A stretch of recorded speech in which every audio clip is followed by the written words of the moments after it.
Yujiro Hanma versus Monster Garou really shouldn't be a topic. I get the comparison between the two. Both of them are martial artist prodigies and are generally considered monsters in their own verses. However, as you will see, this matchup isn't fair.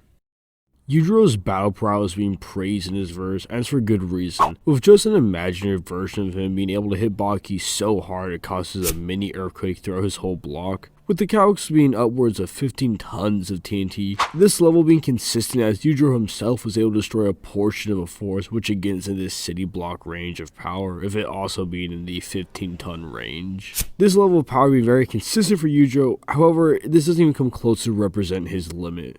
As earlier on in the series, he's able to physically stop an earthquake by just punching the ground, meaning he potentially punched the ground with at least relative if not equal force to said earthquake. With said earthquake being calculated between large town to even city levels of energy. And funny enough, this isn't even inconsistent in lore for him either. As on 3 separate equations, he's actually stated to either physically surpass nuclear bombs, if not to just be above them, and all military tech in general. With the lowest being a singular megaton of TNT, which would just barely cut it for the city levels of power, to more averagely several megatons of TNT within nuclear bombs, which is just city level. And if we were to use the absolute peak being the Sar Bomba, meaning he would have surpassed 50 megatons of output, with him essentially or almost being in the mountain level of range.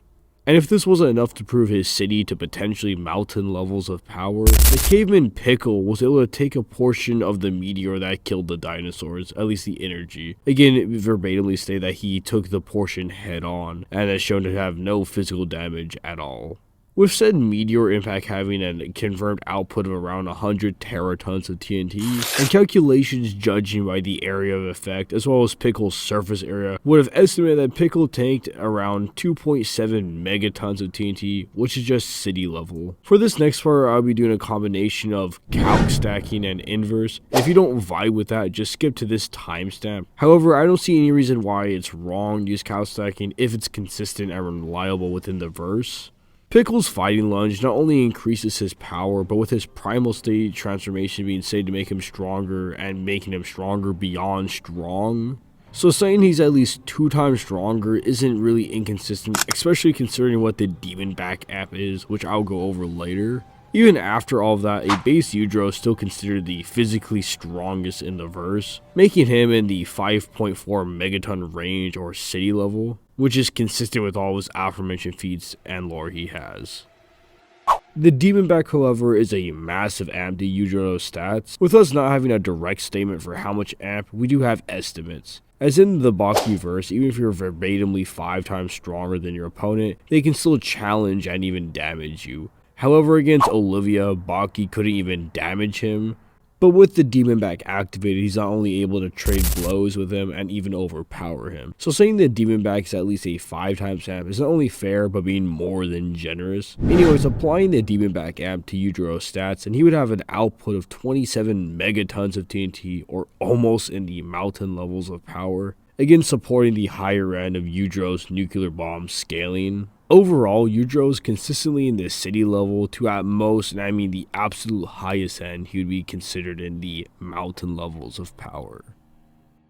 Speed for Yujiro being nothing to scoff at either, as one of his earliest feats is him able to catch an arrow before it can leave its quiver while it's being fired. With said feat being calculated upwards of Mach 1.34, which is supersonic. However, using anime time frames, this feat gets upwards of Mach 7.52 or hypersonic. This hypersonic range of speed for Yujiro is highly consistent, as he's able to casually perception blitz several officers while they're using binoculars over a massive distance. And with such feat, which yes, I'm putting the logistics on screen right now, gets in the Mach 37 range. Again, this higher hypersonic range of speed is even more consistent, so even weaker characters being able to go with speeds of 1,000 miles per minute with the evolved Mach Punch. However, Yujiro's single most impressive feat is him stopping his son's Baki's fist inches away from his chin. This being important as in this fight, Yujiro directly states that his fists are faster than any bullet. This is most likely not hyperbolic, as even in this fight, Baki is described as having supersonic movements, and with much weaker versions of himself able to perform the Mach Punch, which is just a technique that allows one to surpass the speed of sound.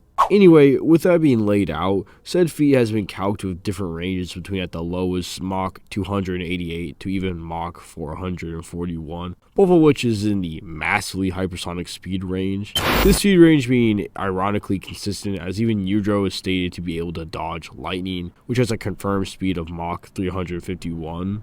And as a little highball bonus, if you think the Demonback as established amp will apply to his speed, as it very well could, as it is just a strength amp, which should include his even leg muscles, but I digress. If you agree with that, then Demonback Yujiro would reach speeds of the thousands of Mach. Yujiro's battle applicable abilities are small but great for battle, as he can sense the strength of others or if he's in danger from said attacks, and can deter anyone's weaknesses just by looking at them, as well as non-physical interaction and soul manipulation, as he can see and interact with souls, power mimicry, as he can copy anyone's martial arts and master it just by looking at it once, as well as a very advanced version of fear manipulation, as it even affects the very cells, making it on the cellular level. Even after going over Yujiro, he still doesn't compare to Garou. Yujiro's best scaling is either him scaling to the Sar Bomba or his chain scaling from his Earthquake feat, with the most getting him to the 50 megaton range, while with the first cannon fodder we see in One Punch Man legitimately causing an 88 megaton explosion casually, and a base Garou alone would massively upscale from this. Legit, when Monster Garou fights, he shatters continents as a byproduct of his fight. If you want a comparison between their strengths, look at this. When Yujiro punches the earth, he can stop earthquakes, but when Garou does, he shakes the very earth itself. Again, just the massive stat disparity is enough for Garou to easily overwhelm Yujiro, irregardless of their martial art prowess. And if you thought speed was any different of an outcome, it's not, as again, even cannon fodder are potentially faster than light, with Monster Garou himself legit performing faster than light speed feats casually. And if you thought this was a stomp, just imagine Cosmic Garou, and all of his ridiculous feats that he performs. But overall, Monster Garou does beat Yujiro, and it's not even close. However, don't be disappointed, I am making a real matchup for Yujiro soon, so stay tuned for that one. Until then, like, comment, and subscribe, and see you on the next one.